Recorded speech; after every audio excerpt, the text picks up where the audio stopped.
everybody, welcome to the Comic Game Movie Show. My name is Deshaun, and today I'm here to review OBI WAN KENOBI. What is this? Is this episode 5? Man, hold on. These first two, episode 3, 4. This is episode 5, isn't it? I don't know, maybe I can't count. Like, when they released those first two, it kind of threw me off. It kind of messed me all up.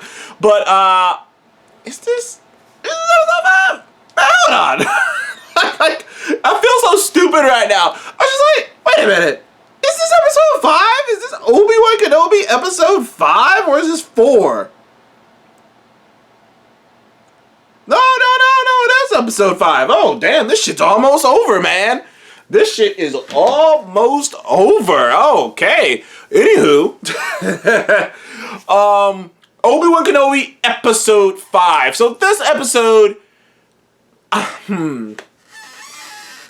while I have some complaints, I do think this is the second best episode of the show.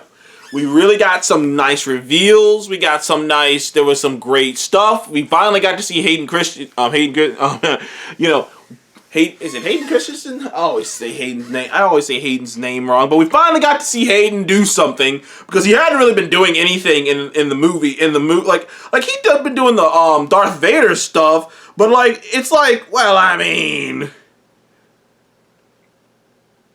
yes, it is Hayden Christensen. I'm about to say, I think I got that right. But Hayden hadn't really been doing anything. We know that he's in the Darth Vader suit. He's doing the body stuff, and he is speaking. But James Earl Jones's voice is coming out of there, so it's not like he's even doing a lot of voice acting on that part. But I digress.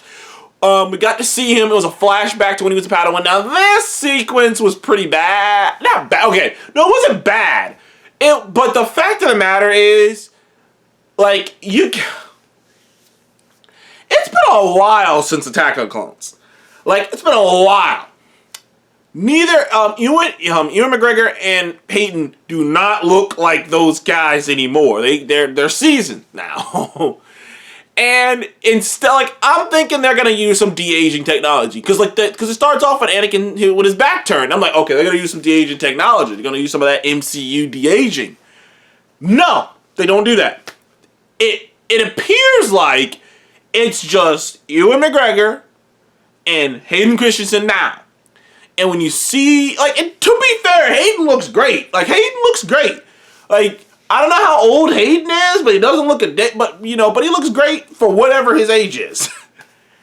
But he does not look like, Hayden Christensen from Attack of the Clones. He clearly looks like he's at least 10, maybe 12 years older than that version of him, and so does Obi-Wan. Obi-Wan looks 10 to 12 years older, and it is a bit distracting.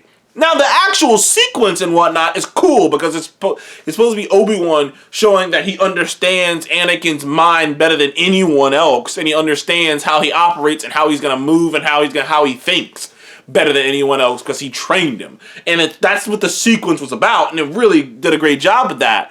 But it was just, they had to do something, man. You know what I mean? Like, I know they're not putting, like, I don't know how much money they're putting into these Disney Plus shows, but y'all had to get the de-aging guys on this. I mean, this sequence, it's not that long of a sequence. It's chopped up, and it's about, what is it, about 7 minutes altogether? Like, y'all can't get the de-aging, MCU de-aging guys who made Michael Douglas look 35. Michael Douglas is like 70-something, maybe 80. And they made that man like 35. That's what the MCU's doing. God damn it, give them that de-aging technology. I swear to God, like they did it with Nick Fury, and I thought it looked pretty good with Nick. The only problem with the Nick Fury de-aging technology is it's still, 70-year-old Samuel Jackson. So at the end of the day, it's still old Samuel Jackson. So he's, you could tell because his body, it's one of those things where it's like, maybe you should just cast a younger guy if you're gonna do young Samuel, if you're gonna do it. I know you want to have Sam Jackson swagger and whatnot, and it'd be hard to find a motherfucker with Sam Jackson swagger, but maybe you should have done that. But anyways, outside of that sequence, I thought the rest of it was real riveting drama, man. I mean, it is dramatic. I mean, there are some deaths, there are reveals, there is a battle. Darth Vader.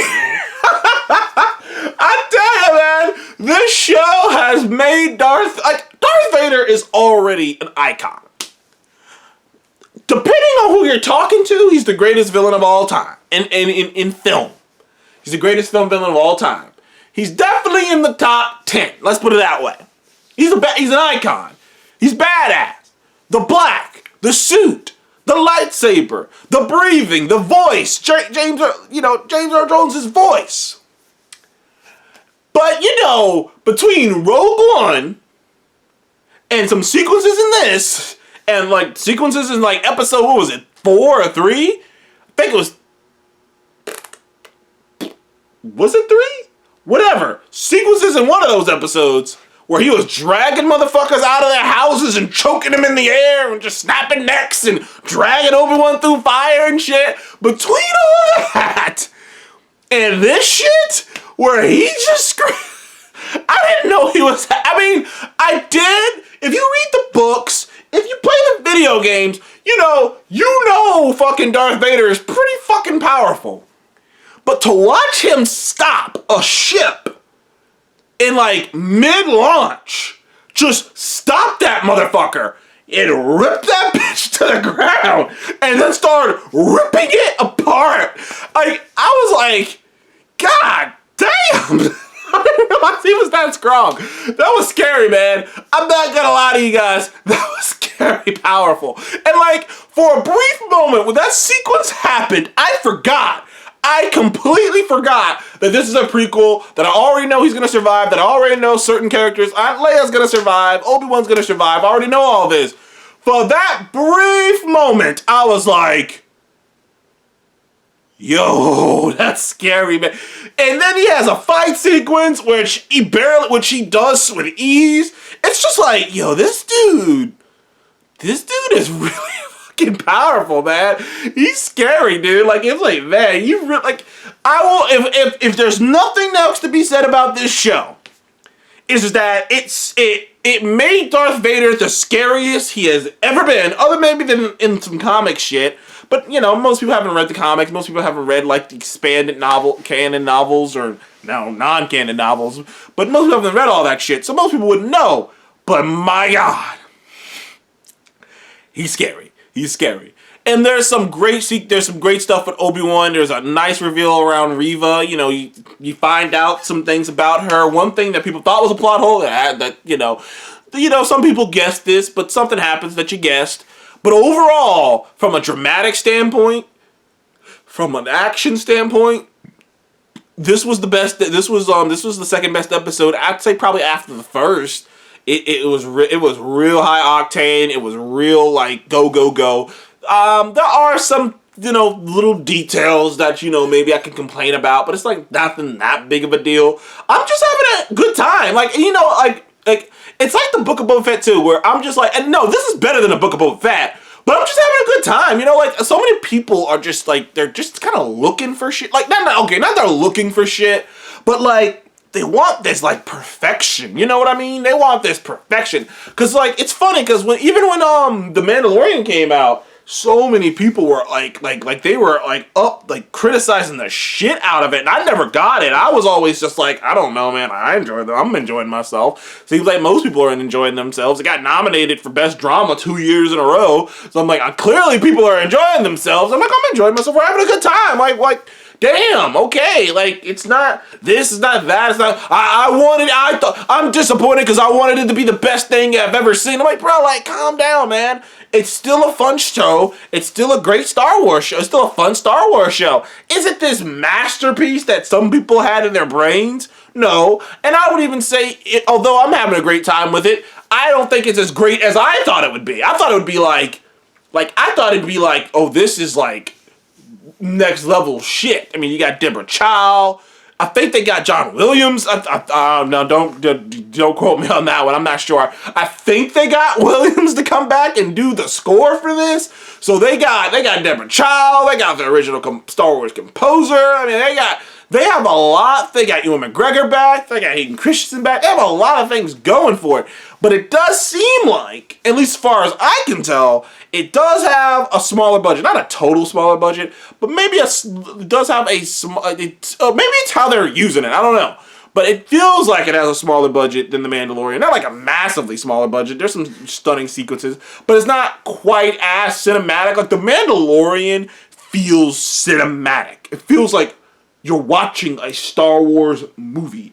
Whereas this show, it feels like you're, like this episode in particular did feel like you were watching a movie, except for certain aspects. But like Mandalorian always feels like you're watching a movie, whereas this doesn't always feel like that. And I you know, so there are complaints I can have towards the show. It's not like I'm saying it's a perfect show, but I'm enjoying myself. I'm having a good time. I'm loving Ewan McGregor's performance.